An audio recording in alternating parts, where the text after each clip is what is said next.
설날 잘 보내셨습니까? 맛있는 것 많이 드셨나요? 네, 그래 보입니다.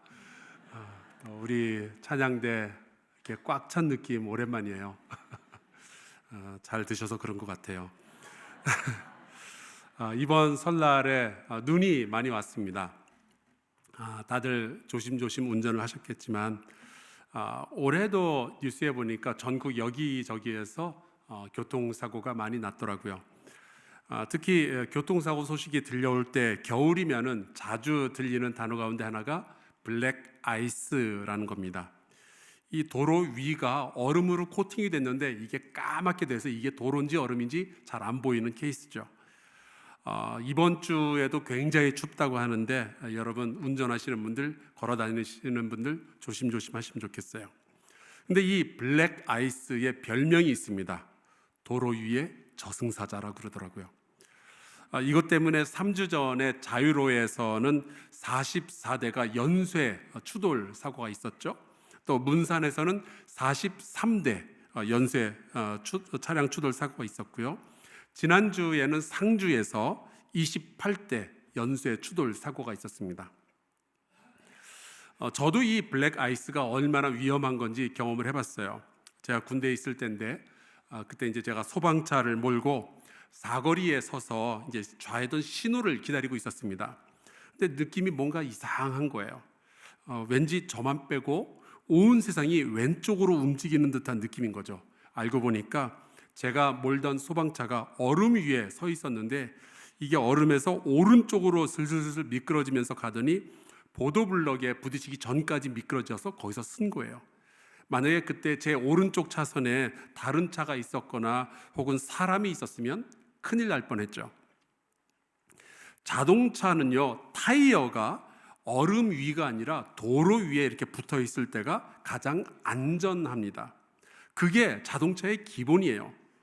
어떤 차는 코너링이 굉장히 좋다 그리고 어떤 차는 출발해서 시속 100km까지 이르는데 3초밖에 안 걸린다느니 또 어떤 차는 최고 속도가 시속 400km를 넘는다느니 혹은 자율주행을 한다느니 그런 이야기를 하는데 여러분 그것도 다 타이어가 얼음 위가 아니라 도로 위에 붙어 있을 때 이야기죠. 만약에 타이어가 도로가 아니라 얼음 위에서 미끄러지기 시작하면요 그때부터 진짜 자율주행이 시작이 되는 거예요. 소방차도 트럭도 버스도 심지어 수억 원짜리 스포츠카도 다 소용없습니다. 브레이크를 잡아도 차가 서질 않고요. 핸들을 돌려도 차가 원하는 방향으로 가지 않는 거예요. 그렇게 가다가 사고가 나는 거죠. 여러분 우리 신앙도 마찬가지입니다. 아무리 우리가 오랫동안 신앙생활을 해왔고 옛날에 아무리 신령한 경험을 했을지라도 우리가 기본적인 것에 붙어 있지 않으면 나도 모르는 사이에 우리의 신앙은 우리의 삶은 미끄러지는 거예요. 여러분 우리가 신앙생활을 할 때 꽃길만 다니겠습니까? 평평한 직선 도로만 다니겠어요? 때로는 급한 커브길도 보이고 때로는 오르막도 있고 때로는 내리막도 있고 그렇잖아요. 그럴 때 기본기가 잘 갖추어져 있는 사람은 피하기도 하고 돌아가기도 하고 잠시 멈출 수도 있지만 기본기가 망가져 있는 사람은 하다가 그냥 부딪히고 사고가 나는 겁니다. 그래서 우리 한사랑교회는 해마다 신앙의 기본기를 하나씩 확인을 하고 한 해의 신앙생활을 출발하는 거죠. 기본이 튼튼하면 올해도 우리가 연말이 되었을 때 내가 이만큼 성장했구나 하는 것을 알게 되는 겁니다. 그래서 이렇게 예배와 사귐과 섬김과 배움과 기도라는 5가지 기본기에 대한 말씀을 나누고 있어요. 지난 시간을 잠깐 요약을 하고 오늘 기도에 대한 말씀을 나누도록 하겠습니다. 여러분 모든 성도에게 있어서 가장 중요한 기본기 중에 기본기는 예배입니다. 우리는 왜 예배를 드리게 될까요? 가장 중요한 이유는 하나님께서 예배를 받으시기에 합당하신 분이시기 때문에 그런 거죠. 특별히 이 예배는 죄 많은 세상에서 살아가는 우리를 하나님 앞으로 데려다 놓는 효과가 있습니다. 여러분 사실 예배가 없으면요 우리는 어디로 튈지 모르는 사람들이에요. 예배를 드려도 죄를 짓는데 예배마저 안 드리면 저와 여러분은 어떤 삶을 살아가게 될까요? 끔찍하죠. 이 세상에서 우리가 중간중간 하나님의 임재를 예배 안에서 경험하지 못하면요 우리의 마음과 우리의 삶은 우리도 모르는 사이에 죄악의 곰팡이로 가득 차게 될 겁니다. 사랑하는 성도 여러분, 예배를 소중히 여기시기를 주의 이름으로 축원합니다. 주일 성수하시기를 주의 이름으로 축원합니다. 3주 전에 우리 신민철 목사님께서 가르쳐 주신 사귐의 기본기는요, 신앙생활은 절대로 혼자 하지 말라는 것이었습니다. 옛날에 아담스 패밀리라는 외국 드라마, 영화로도 나왔었는데요, 거기에 보면은 Thing이라는 캐릭터가 나옵니다. 이게 손인데요, 몸에 붙어 있지 않고 그냥 손 혼자 떨어져서 자기 혼자 이제 걸어 다닙니다. 그래서 굉장히 기괴하죠. 혼자 하는 신앙생활이 그런 거예요. 우리는 그리스도의 손과 발이 되어서 그리스도의 몸된 교회에 이렇게 붙어서 여러 지체들과 더불어서 일을 해야 되는데, 이게 혼자 돌아다니면요 되게 기괴합니다.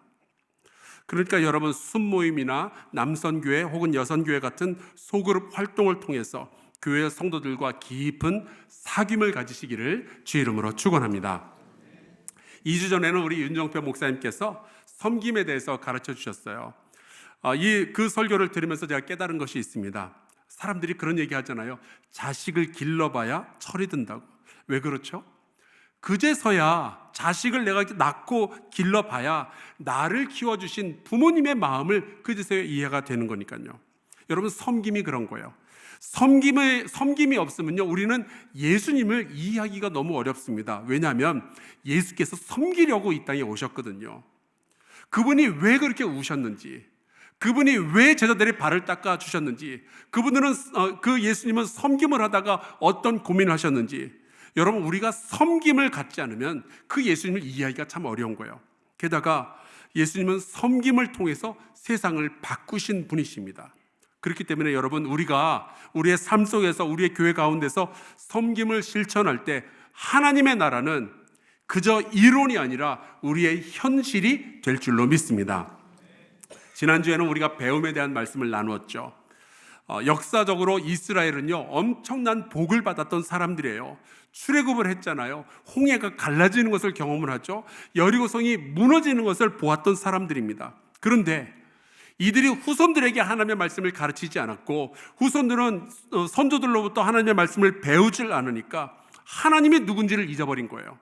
결국 정치, 경제, 외교 이런 것에 기대서 나라를 끌어가려다가 나라를 통째로 말아먹었죠. 여러분, 대한민국은 절대로 그러지 않기를 위해서 기도해 주시기를 부탁드립니다. 오늘은 5번째로 기도의 기본기에 대해서 말씀을 나누려고 해요. 여러분, 보면은 우리가 예배에 대해서 강조를 하지만 그렇다고 우리가 예배를 24시간 드리는 것은 아니잖아요. 사귐은 매우 좋은 것이지만 때로는 우리가 홀로 있을 필요도 있죠. 또 섬김도 섬길 때가 있고 또 쉴 때가 있는 거잖아요. 배움이라는 것도 배울 때가 있고 때로는 가르칠 때가 있는 거죠. 그런데 이 기도는요, 성도의 호흡과 같은 것입니다. 이게 멈추면 우리의 영이 죽기 시작하는 거예요. 그래서 성경에도 보면은 쉬지 말고 기도하라라는 말씀이 나와 있는 거죠. 여러분, 기도의 기본기는요, 다른 기본기와 달리 이거는 쉬지 않고 반복해야 되는 기본기입니다. 근데 그게 어떻게 가능할까요? 어떻게 쉬지 않고 기도할 수 있죠? 기도가 어떤 행동이 아니라 태도가 될 때 그게 가능한 거예요. 성경 말씀에 보면은 항상 기뻐하라, 쉬지 말고 기도하라, 범사에 감사하라 라고 되어 있는데, 여러분, 기뻐하라도 감사라도 사실은 태도의 이야기죠. 기도도 마찬가지예요. 사실은 이것이 우리의 태도가 되어야 쉬지 않고 우리가 기도를 할 수 있게 되는 겁니다. 오늘 우리가 요한복음 16장의 말씀을 읽었는데요, 이 말씀은 요한복음 13장에서 17장까지 이어지는 예수님과 제자들이 최후의 만찬 자리에서 나누어 주셨던 말씀입니다. 이 말씀은 이렇게 시작이 되어 있어요. 요한복음 13장부터 시작을 하는데요, 1절, 유월절 전에 예수께서 자기가 세상을 떠나 아버지께로 돌아가실 때가 이른 줄 아시고, 이제 십자가에 지시기 전에 제자들을 불러서 같이 식사를 하시게 된 거죠. 세상에 있는 자기 사람들을 사랑하시되 끝까지 사랑하시니라. 주님은 자기 제자들을 끝까지 사랑하셨어요. 그 주님은 여러분을 끝까지 사랑하여 주실 줄로 믿습니다. 그런데 여러분, 여러분이 자식을 사랑할 때 끝까지 죽기 전까지 내가 내 자식을 사랑한다 그러면 여러분은 어떤 일을 하시겠어요? 저 같으면 그럴 것 같아요. 내가 떠난 뒤에도 자식들이 행복하게 살 수 있는 준비를 갖춰 주는 것, 그게 부모의 마음일 것 같습니다. 근데 예수님이 지금 그렇게 하시는 거예요. 제자들을 모아서 함께 최후의 만찬을 나누시고요, 그 다음에는 대야에 물을 떠서 제자들의 발을 하나하나 씻겨주시죠. 그리고 나서는 긴 유언을 남기시고 마지막으로는 축복 기도를 해주시는 거예요. 그리고 십자가를 지러 떠나시죠. 근데 저는 이 말씀을 읽다 보면은 옛날 어른들이 이렇게 집에 찾아오시면 선물로 주시던 종합 선물 세트가 생각이 납니다. 혹시 여러분 가운데 이 종합 선물 세트를 받아보신 분들 계십니까? 손 들어보시겠어요? 예, 이거는 꽤 연식이 있어야 이거를 받아보실 수 있었을 겁니다. 그런데 이걸 뚜껑을 열어보면은 안에 과자도 들어있고요, 껌도 있고요, 초콜릿도 있고요, 빵도 들어있죠. 여러분은 그 중에 뭐가 제일 좋으셨어요? 저는 양갱이 제일 좋았습니다. 근데 주님은 이 제자들을 떠나시기 전에 말씀의 종합 선물 세트를 하나 주시는데, 그걸 열어보면은 안에 지혜도 들어있고요, 위로도 들어있고요, 용기의 말씀, 성령님에 대한 가르침, 거기다 축복 기도까지. 우리가 예수님이 이 땅을 떠나서 승천하신 이후에 제자들이 정말 힘있게 생명력 있는 신앙생활을 할 수 있도록 필요한 모든 것들을 정말 종합 선물 세트처럼 주시는 거예요. 그래서 요한복음 13장에서 17장까지를 읽다 보면은 우리가 평소에 좋아하는 말씀들이 굉장히 많이 나옵니다. 그 중에 하나가 이거예요. 13장 34절, 새 계명을 너에게 주노니 서로 사랑하라. 내가 너희를 사랑한 것 같이 너희도 서로 사랑하라. 주님께서 이런 말씀을 선물로 주신 거죠. 그 다음에 14장 1절, 너희는 마음에 근심하지 말라. 하나님을 믿으니 또 나를 믿으라. 주님께서 선물로 주신 말씀이에요. 저 유명한 내가 곧 길이요 진리요 생명이다 하는 말씀도 이 요한복음 14장에 나와 있고요, 나를 믿는 자는 나보다 더 큰 일을 할 수 있다라고 하시는 말씀도 요한복음 14장에 있고요, 그 유명한 보혜사 성령에 대한 가르침도 14장에 나옵니다. 다 선물과 같은 말씀들을 주신 거예요. 자, 그러면 요한복음 15장에 가면은 어떤 선물이 들어있을까? 15장 5절입니다. 나는 포도나무요 너희는 가지라. 그가 내 안에 내가 그 안에 거하면 사람이 열매를 많이 맺나니 나를 떠나서는 너희가 아무것도 할 수 없습니다. 주님께서 이렇게 선물과 같은 말씀들을 계속 주시는 거예요. 그런데 이런 말씀들을 잘 보면요, 예수께서 십자가를 지시고 죽으시고 부활하신 후에 승천하시잖아요. 그 후에 이 땅에 남겨져 있는 이 제자들이 어떻게 살아있는 믿음을 가지고 신앙생활을 할 수 있을지, 여기에 대한 가르침을 주신다는 것을 알게 되죠. 여러분, 믿음이라고 하는 것은요, 가지고만 있으면 되는 게 아니라 우리의 믿음은 살아있는 생명을 가지고 있어야 할 줄로 믿습니다. 교회는 다니면서 믿음이 죽으면 어떻게 되는지 아십니까? 교회가 재미가 없어요. 교회를 다녀도요, 행복하지가 않습니다. 그냥 의무감만 있는 거죠. 교회 가고 싶지도 않고, 예배를 드려도요 졸렵기만 해요. 시간 낭비 같고. 여러분, 설교 시간이 졸려온 것은 목사의 책임이 아닙니다. 이거는 아멘, 제가 아니라 여러분이 가지고 있는 믿음이 생명력을 지금 잃어가고 있다는 증거일 수도 있어요. 그런데 예수께서는 이 제자들과 헤어지실 것을 앞두고 생명력 있는 살아있는 믿음 생활을 어떻게 할 것인가에 대해서 말씀을 해주시는 거예요. 그 중에서 모든 성도들이 살아있는 신앙생활을 하려면 반드시 기본으로 갖춰야 될 것 하나를 여러 번 반복해서 또 말씀을 해주시는데, 그게 바로 기도에 대한 말씀이었습니다. 먼저 요한복음 14장부터 볼까요? 13절 14절, 너희가 내 이름으로 무엇을 구하든지 내가 행하리니 이는 아버지로 하여금 아들로 말미암아 영광을 받으시게 하려 함이라. 너희가 기도하면 하나님이 영광을 받으실 것이다. 14절, 내 이름으로 무엇이든지 내게 구하면 내가 행하리라. 벌써 이 짧은 말씀에 두 번이나 반복을 하시잖아요. 기도해라, 기도해라. 너희의 신앙이 살아있는 것을 느끼고 싶으냐? 그럼 내 이름으로 기도하면서 살아라 라고 하시는 거죠. 여러분, 신앙생활 재미있게 하시려면요, 예수의 이름으로 기도하시기를 축원합니다.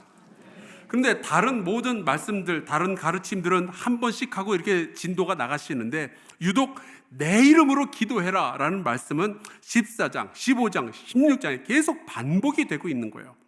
그리고 마지막으로 17장에 가서는 기도의 본보기까지 다 보여주시는 거죠.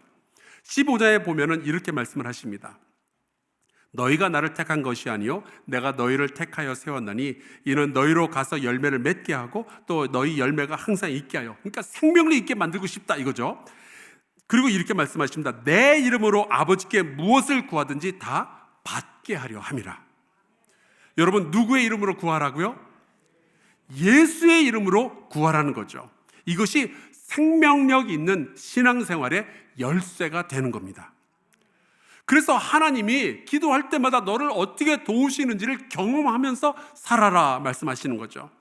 그래야 살아서 역사는 믿음이 너의 믿음이 된다 하시는 거예요. 여러분, 부모도 자식도 형제도요, 한 집에서 산다고 다가 아니죠. 서로 주거니 받거니 하는 것이 있어야 그 가정이 좀 재밌고 행복하지 않겠습니까? 우리가 하나님의 자녀고 이렇게 교회에서 신앙생활을 하지만 이론적으로만 그런 것이 아니라, 교회에 몸만 와 있는 것이 아니라 실제로 하나님과 내가 주거니 받거니 하면서 신앙생활을 하면요, 그때부터 우리는 살아있는 신앙의 기쁨을 누리게 되는 거예요. 자, 그래서 예수님의 이름으로 우리가 구하면은 우리가 무엇을 깨닫게 되나요? 우리가 하나님이 나에게 뭘 주실 때 우리가 무엇을 깨닫게 되나요? 이겁니다. 아, 내가 하나님의 자녀였지. 내가 하나님의 자녀구나. 그걸 깨닫는 거죠. 하나님은 나의 아버지이시구나. 이걸 깨닫게 되는 거예요. 하나님은 내 곁에서 계시는 거구나. 하나님은 정말로 살아계시는구나. 기도를 하는 사람들, 예수 이름으로 기도하는 사람들은 이것을 깨달으면서 느끼면서 살아가게 되는 거예요. 반대로 기도 안 하면 어떻게 될까요? 하나님이 우리에게 큰 은혜와 복을 주셔도요, 기도 안 한 사람은 이게 하나님으로부터 주어진 건지를 모르는 거예요. 기도 안 해봤으니까. 그래서 예수님은 우리에게 내 이름으로, 예수의 이름으로 기도하라라고 가르쳐 주시죠. 아버지께서 주실 것이다. 그래서 예수님께서 요한복음 16장에서 바로 이 부분을 또 말씀을 해주십니다. 24절. 지금까지는 너희가 내 이름으로 아무것도 구하지 아니하였으나 구하라. 그러면 받으리니 너희 기쁨이 충만하리라. 아멘. 여러분, 구하고 받으면 우리의 기쁨이 충만하여질 줄로 믿습니다. 자, 그러면 우리의 기쁨이 충만해질 때 누가 영광을 받게 될까요? 하나님 아버지가 영광을 받으시는 거예요. 이거를 윈윈이라고 그러죠. 누이 좋고 매부 좋고 도랑치고 가재 잡고. 여러분, 신앙생활 이렇게 해야 되는 것 아닙니까? 나도 기쁘고 하나님도 기쁘고 그래야죠. 나도 미치겠고 하나님도 미치겠고, 나도 지루하고 하나님도 지루하고, 그러면 안 되는 거잖아요. 그래서 예수님은 기도를 통해서 이런 기쁨을 우리에게 주심으로 하늘 아버지께는 영광을 올려드리고 싶으신 겁니다. 여러분, 자식이 행복해야 부모도 행복하죠. 저희 큰아들이 초등학교 4학년 때, 그때 이제 저희가 오클라호마에서 살고 있었는데요, 그 동네에 눈이 엄청나게 내린 적이 있어요. 근데 이제 오클라호마에는 산이 없거든요. 그래서 스키장 같은 게 없습니다. 근데 이렇게 눈이 올 때 좋은 언덕만 하나 찾아내면은 눈썰매라도 탈 수 있을 것 같은데, 그러다가 아이디어가 하나 떠올랐는데, 저희 집에 야외에서 캠핑할 때 바닥에 까는 매트가 있었어요. 그거 하나랑, 그 동네에 이제 팜센터라는 곳에 가서 보면은 거기에 차가 다니지 않는 굉장히 길고 완만한 언덕이 있습니다. 그래서 제 아들을 데리고 매트를 챙겨서 차를 몰고 그 센터로 갔는데, 정말 예상대로 사람은 아무도 없고 긴 언덕에 차도 없고 그냥 제 아들하고 저만 있는 거예요. 그래서 거기에서 정말 미친 듯이 제 아들과 함께 썰매를 탔습니다. 한 사람씩 타기도 하고 둘이 돌아가면서 둘이 같이 타기도 하고요. 점심 먹고 썰매 타러 갔다가 날이 어두워질 때까지 썰매를 탔어요. 그리고 이제 집으로 돌아오려고 보는데 아들이 모자를 벗으니까 머리가 땀으로 완전히 젖었고 김이 막 모락모락 나더라고요. 그때 아이의 얼굴을 봤는데 저를 아빠로 인정해 주는 얼굴이었어요. 당신이 내 아빠구나. 이 아이의 미소를 보면서 저는 그런 생각을 했습니다. 그래, 네가 기뻐야 내가 기쁘다. 부모님들은 제가 무슨 얘기하는지 아시죠? 예수님은 왜 예수님의 이름으로 구하라는 가르침을 주시는 걸까요? 왜 구하면 반드시 받게 된다고 말씀을 하시는 걸까요? 그래야 이 제자들이 기뻐하니까요. 그리고 하나님의 자녀들이 기뻐할 때 누가 영광을 받으셔요? 하나님 아버지가 영광을 받으시는 거죠. 하나님이 우리를 보면서 뿌듯해 하시는 거예요. 그래서 하나님은 우리가 기도할 때 우리에게 이렇게 뭔가를 주고 싶어 하시는 거죠. 그러니까 예수님이 가르쳐 주고 싶어 하시는 게 이거예요. 한번 예수의 이름으로 구해봐라. 간절히 구해봐라 하는 거죠. 그래서 기도를 통해서 하나님이 너에게 무엇을 주시는지 경험을 해봐라 하는 겁니다. 신앙생활의 생명력은 여기에서 나오는 거예요. 하나님과 내가 이렇게 살아있는 주거니 받거니 하는 관계를 가지고 있느냐, 하나님 아버지로부터 내가 기도의 응답을 받느냐, 그 응답을 받을 때 우리 모두는 알게 될 겁니다. 하나님은 누구의 아버지십니까? 우리의 아버지, 나의 아버지이신 거죠. 하나님이 여러분의 아버지라는 것이 확증되기를 주의 이름으로 축원합니다. 우리 스스로에게 고백 혹은 선포를 하겠습니다. 하나님은 나의 아버지이십니다. 아멘. 예수님은 요한복음 17장에 들어가면 이 아들이 아버지에게 드리는 기도는 어떻게 하는 건지 그 기도의 모범을 보여주십니다. 제자들을 위해서 축복을 하며 중보의 기도를 하시는데 조곤조곤 하나의 이슈들을 건드려가면서 기도를 하시죠. 그래서 요한복음 17장을 읽다 보면은 기도는 이렇게 친근하게 해도 되는 거구나. 하나님과 밀접한 관계를 가지는 만큼 기도는 또 깊어지는 거구나. 우리가 이것을 배우게 되는 겁니다. 예수께서 이렇게 기도를 하시죠. 23절. 아버지께서 나를 보내신 것과 또 나를 사랑하심 같이 그들도 사랑하고 계시다는 것을 세상으로 알게 하려 함이로소이다. 내가 누리고 있는 이 아버지와 아들의 아름다운 관계를 이 사람들도, 이 제자들도 누리기를 원합니다 라는 기도를 하시는 거죠. 자, 그래서 예수의 이름으로 기도한 사람들에게 어떠한 일들이 일어났을까요? 그때 예수님의 그 기도에 대한 가르침을 곁에서 들었던 제자들 가운데 베드로와 요한이라는 사람이 있죠. 이들은요, 예수님께서 내가 기도하러 가겠다 그러면서 겟세마네 동산으로 데려가셨는데 가서는 기도는 안 하고 잠만 자던 사람들이었어요. 그런데 이들이 오순절날 성령을 경험한 뒤에 사도행전 3장에 보니까 이 둘이 이제 이스라엘 시간으로 9시, 그러니까 우리 시간으로 한 오후 3시 정도에 기도하러 예루살렘 성전으로 갑니다. 근데 가는 길에 보니까 나면서부터 걸어본 적이 없는 사람이 미문이라는 문 앞에 앉아서 구걸을 하는 걸 본 거예요. 그때 베드로와 요한이 이렇게 이야기를 하죠. 베드로가 이르되 은과 금은 내게 없거니와 내게 있는 이것을 내게 주노니 나사렛 예수 그리스도의 이름으로 일어나 걸어라 하고. 여러분, 베드로와 요한 잘 배웠죠? 내가 돈은 없지만 가진 것이 하나가 있는데 그것이 바로 예수 그리스도의 이름이라는 거예요. 그리고 이 이름으로 일어나 걸어라 라고 말을 하죠. 그랬더니 태어나서 단 한 번도 걸어본 적이 없는 바로 이 사람이 힘을 얻고 일어나고 걷기도 하고 뛰기까지 한 거예요. 그리고 하나님을 믿고 찬양을 시작을 합니다. 그러니까 평생 처음으로 걸어본 사람도 놀랐을 거고 그 주변에서 구경하던 사람들도 저 사람이 어떻게 걸을 수가 있느냐 하면서 놀랐겠죠. 근데 저는 이 말씀을 보면서 아마 베드로와 요한도 깜짝 놀랐을 거예요. 이게 되는 거구나. 예수의 이름으로 기도하니까 이런 기적이 벌어지는구나. 놀라고 너무 기뻐했겠죠. 여러분, 그 순간 하나님 아버지께서 영광을 받으신 줄로 믿습니다. 그래서 이 소문이 이제 예루살렘 전역에 퍼지기 시작하는 거예요. 그랬더니 예루살렘의 정치인들이 이제 제자들을 부릅니다. 그리고 베드로에게 물어보죠. 도대체 누구의 이름으로 니네들이 이런 일을 했느냐? 근데 그들도 알고 있는 거예요. 누군가의 이름에 능력이 있는가 본데 도대체 누구냐? 정체를 밝혀라 이거죠. 그때 베드로가 이렇게 대답을 합니다. 사도행전 4장 10절. 너희와 모든 이스라엘 백성들은 알라. 너희가 십자가에 못 박고 하나님이 죽은 자 가운데서 살리신 나사렛 예수 그리스도의 이름으로 이 사람이 건강하게 되어 너희 앞에 섰느니라. 우리의 능력도, 우리의 권세도, 우리의 이름도 아니라 오직 예수 그리스도의 이름으로 구했더니 이런 놀라운 일들이 벌어졌다 하는 겁니다. 이걸 듣고 나서 지도자들이 안 되겠는 거죠. 예수의 이름 때문에 병 나은 사람까지 있으니 이 소문이 퍼지는 것을 참 막기가 힘들겠다 생각을 하는 거예요. 그래서 18절에 이렇게 이야기를 합니다. 그들을 불러 경고하여 도무지 예수의 이름으로 말하지도 말고 가르치지도 말라 하니. 여러분, 세상은요 우리에게 기도하지 말라고 이야기를 할 거예요. 마귀는요 우리가 기도하지 못하도록 온갖 방해 공작을 다 펼치게 될 겁니다. 여러분, 내가 기도하기 너무 힘들다라고 생각할 때 그 감정, 그 마음은요 주님이 주시는 건 아니에요. 누가 주고 있는 걸까요?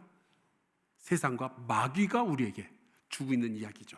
기도하지 못하도록. 하지만 우리가 예수의 이름으로 구하면 그때부터 우리는 하나님의 능력을 경험하게 될 줄로 믿습니다. 그래서 저희 교회에서는 이 기도를 신앙의 기본으로 삼고 있는 거예요. 그래야 하나님과의 친밀한 관계 속에서 주거니 받거니 하며 살아있는 신앙의 기쁨을 경험할 수가 있으니까요. 여러분, 요즘 예수 믿는 게 심심하다, 재미없다, 지루하다 생각하시는 분들은 기도하시기를 주 이름으로 축원합니다. 분명히 여러분은 살아있는 하나님의 놀라운 능력을 경험하게 되실 줄로 믿습니다. 그래서 우리 교회는요 금요일 밤 8시에 바로 이 자리에 성도들이 함께 모여서 말씀을 나누고 또 찬양하고 기도하는 시간이 있죠. 정말 뜨겁게 기도합니다. 새벽 5시에는요 새벽 예배에 모여서 함께 또 기도를 합니다. 그리고 저희 교회에서는 1년 365일 움직이는 84명의 중보 기도팀이 있어요. 이분들은 어떤 기도의 제목이든 올라오면 각자의 자리에서 중보 기도를 하십니다. 그리고 제가 이렇게 설교를 하는 바로 이 시간 동안 5층의 기획위원실에서는 특별 중보 기도팀이 저를 위하여 모든 설교자들을 위해서 지금도 기도하고 계셔요. 특별히 강조하고 싶은 게 있는데요. 저희 교회는 해마다 사순절이 오면은 40일 동안 전 성도가 함께 새벽 예배를 드리는 전통이 있습니다. 해마다 40일 내내 새벽에 1부, 2부로 5시, 6시에 나눠서 개근하시는 분들이 약 700명 정도가 되는데 이 기간 동안 많은 기적을 경험을 했어요. 성도들이 살아있는 신앙의 기쁨을 누릴 수가 있었습니다. 한 달 뒤에 3월 5일부터 이 사순절 새벽 예배가 시작이 되는데 여러분 함께 해주시기를 부탁드립니다. 예수께서 이 땅을 떠나시면서 신진당부하신 말씀이 바로 이거예요. 기도하라. 예수의 이름으로 기도하라. 그래서 하나님이 너희의 아버지시라는 것을, 그분이 아직도 살아계시며 너희를 사랑하고 계신다는 것을 몸소 체험하라 말씀하시는 거죠. 이 말씀을 들었던 베드로와 요한은, 그리고 다른 제자들과 또 사도 바울과 초대교회 성도들은요 예수의 이름으로 기도하며 살아있는 신앙을 경험을 했습니다. 그래서 그 엄청난 핍박을 이겨냈던 거고, 그때의 그 복음이 오늘날 이 대한민국까지 전해진 것 아니겠습니까? 예수의 말씀, 기도하라는, 예수의 이름으로 기도하라는 그 말씀은 2000년이 지난 오늘날에도 유효합니다. 우리가 예수의 이름으로 기도하면 하나님의 도우심을 경험하게 될 것이고, 그러면서 우리는 살아있는 신앙의 기쁨을 매일같이 누릴 수가 있게 되는 거죠. 여러분, 매일매일 기도하시고 기도를 여러분의 삶의 태도로 만드시고 기도의 자리에 참여함으로 여러분의 삶 속에 기쁨이 충만하시기를 간절히 축원합니다. 우리 함께 찬송 부를까요? 찬송가 364장입니다. 우리가 기도하는 시간이 참 귀하다 하는 찬송이죠. 우리 같이 찬송 부르고 기도하겠습니다.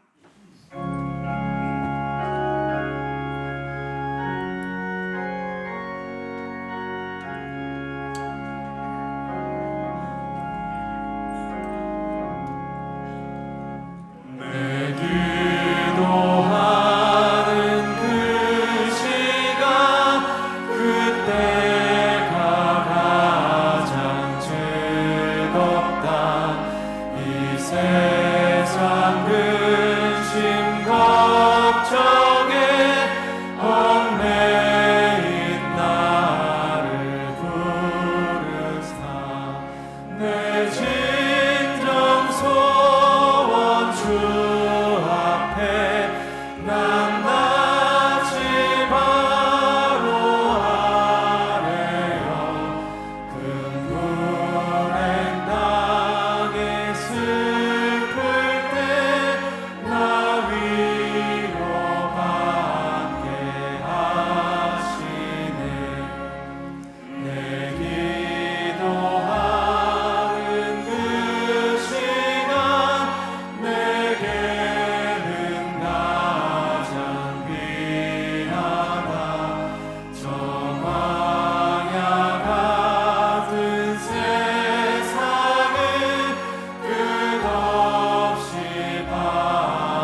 동성으로 기도합시다. 성경을 보면 제자들이 드디어 예수의 이름으로 구하기 시작했던 시기는 사실 성령을 받은 다음부터였습니다. 그 말은 성령께서 도와주셔야 우리가 기도를 제대로 깊이 할 수 있게 된다는 뜻이죠. 우리 이 시간에 함께 기도할 때 성령님 우리를 도와주시옵소서. 우리의 기도가 끊어지지 않게 해주시고 우리의 기도가 더욱 깊고 넓어지게 하여 주시옵소서. 우리가 예수의 이름으로 기도할 때 살아있는 믿음을 경험케 하여 주시고 기쁨으로 충만하며 하나님께 영광이 되게 하여 주시옵소서. 우리 통성으로 기도하겠습니다. 아버지, 주께서 우리를 도와주시옵소서. 성령 하나님 우리에게 임하여 주시옵소서. 각 사람의 마음속에 예수의 이름을 부어주시고 하나님, 저희가 뜨겁게 기도하고 예수의 이름으로 구함으로 하나님 아버지께서 살아계심과 그 하나님이 우리를 사랑하심과 그 하나님이 우리의 아버지 되심을 우리가 경험케 하여 주시옵소서. 매일매일 하나님과 동행하며 하나님과 교제하고 하나님과 밀접한 관계를 유지할 수 있도록 주님 인도하여 주시옵소서. 우리가 기도할 때에 하나님, 우리는 살아있는 신앙을 경험하게 될 줄로 믿습니다. 우리가 기도할 때 하나님, 우리의 삶은 하나님 능력으로 채워지게 될 줄로 믿습니다. 아버지, 우리를 도와주셔서 능력 있는 삶을 살아가며 하나님께 영광이 되는 기도의 인생 살 수 있도록 주여 붙잡아 주시고 주님 역사하여 주시옵소서. 돌보시는 주여 늘 기대합니다.